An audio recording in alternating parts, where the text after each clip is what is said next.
నిజామాబాద్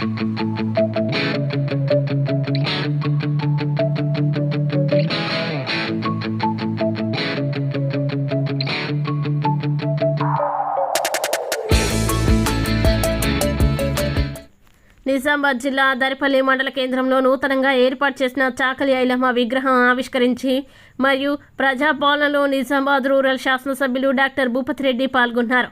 దర్పల్లి మండల కేంద్రంలో రజక సంఘం ఆధ్వర్యంలో నూతనంగా స్వతంత్ర సమరయోధురాలు సాయుధ తెలంగాణ పోరాటంలో ప్రాణాలర్పించిన కామ్రేడ్ చాకలి ఐలమ్మ కాంస్య విగ్రహాన్ని ఏర్పాటు చేయగా నిజామాబాద్ రూరల్ శాసనసభ్యులు డాక్టర్ భూపతిరెడ్డి చేతుల మీదుగా ఆవిష్కరించారు. ఈ సందర్భంగా డాక్టర్ భూపతిరెడ్డి మాట్లాడుతూ వీరవనిత తెలంగాణ యోధురాలు చాకలి ఐలమ్మ తెలంగాణ సాయుధ పోరాటంలో బ్రిటిష్ వారిని గడగడలాడించి తెలంగాణ ఉనికిని చాటి చెప్పిందన్నారు. గాడిల పాలనకు వ్యతిరేకంగా దేశ్ముఖులకు ప్రాణాలు ఎదురొడ్డి తెలంగాణ స్వాతంత్రం విముక్తి దొరకాలని ఉద్యమ స్ఫూర్తిని నింపేందుకు స్వాతంత్ర సమరయోధుల్ని తలుచుకొని ఈరోజు తెలంగాణలో స్వేచ్ఛ వాయువులు పీల్చుకుంటూ బానిస బతుకులకు దూరంగా ఉంటున్నామన్నారు. కామ్రేడ్ చాకలి ఐలమ్మకి నీరాజనాలు తెలుపుతున్నట్టు ప్రతి ఒక్కరూ చాకలి ఐలమ్మ వలె నిజ జీవితంలో తమ హక్కుల కొరకు పోరాడి సాధించుకోవాలని అన్నారు. ఈ కార్యక్రమంలో దర్పల్లి రజక సంఘం సభ్యులు, గ్రామ సర్పంచ్ చిన్న బాలరాజు, ఎంపీపీ తదితరులు పాల్గొన్నారు.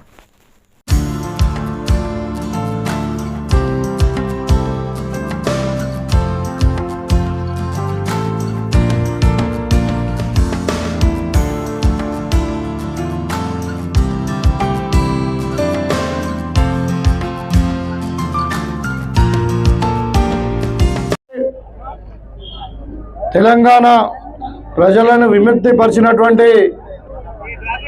పోరాట యోధురాలు చాకలి ఐలమ్మ గారి విగ్రహావిష్కరణలో భాగంగా ఈరోజు దర్పల్లిలో మనకి రజక సంఘం వారి ఆధ్వర్యంలో మరి అదేవిధంగా కాంగ్రెస్ పార్టీ శ్రేణుల సమక్షంలో, గ్రామ పెద్దల సమక్షంలో ఈ కార్యక్రమం నిర్వహించుకోవడం జరిగింది. చాలా సంతోషం. మన తెలంగాణ వీర వనిత యొక్క విగ్రహాన్ని దరిపల్లి లాంటి మేజర్ గ్రామ పంచాయతీల్లో మరి నడి బోర్డును ఆవిష్కరించడం అన్నది చాలా సంతోషకరంగా ఉంది. ప్రతి తెలంగాణ వాదికి, తెలంగాణ నివాసికి తెలంగాణ చరిత్రను తెలుసుకోవాల్సిన